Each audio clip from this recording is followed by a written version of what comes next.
ఇందాక మనం చేసిన నిలబడి చేసాం కదా. ఇప్పుడు ఏంటంటే కొన్నిసార్లు ఏమైంది, ఆఫీస్లో అందరూ ఉంటారు, నిలబడి చేయడం కూడా కష్టం. అలాంటప్పుడు ఏంటంటే చిన్న కూర్చొని చేసేవే చెప్తాను.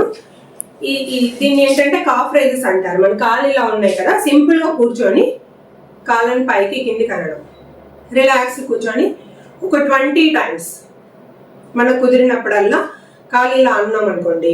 దీనివల్ల ఏంటంటే మనకి వాకింగ్ చేయలేను, ఒక్కొక్కసారి నాకు బిజీ ఉంటుంది, వాకింగ్ టైం ఉండదు అనుకో. అలాంటప్పుడు ఇలా చేస్తే వాకింగ్ వల్ల ఎన్ని బెనిఫిట్స్ ఉన్నాయో అన్ని బెనిఫిట్స్ వస్తాయి. మళ్ళీ ఇంకొకటి ఏంటంటే మోకాళ్ళ నొప్పులు ఇవి రాకుండా సింపుల్ ఎక్సర్సైజ్. కాళ్ళు ఇలా కూర్చొని కొంచెం పైకి లేపాలి, కాళ్ళని ఇలా స్ట్రైట్ చేయడం, చేశాక పాదాన్ని ముందు కనాలి, మళ్ళీ వెనక్కి కనాలి, మళ్ళీ కిందికి. ఇలా ఒక 20 times ఈచ్ లెగ్ చేసామనుకోండి, ఇది చాలా మంచిది కాళ్ళకి అండ్ పెల్విక్ మజిల్స్. అంటే పెల్విక్ మజిల్స్ అంటే మనకి ఈ కట్టి చుట్టూ ఉండే అవి ఉంటాయి కదా, కండరాలకంతా చాలా మంచిది. అండ్ మోకాళ్ళకు కూడా మంచిది. చేస్తావా? మీ అమ్మ వాళ్ళకి చెప్తావా?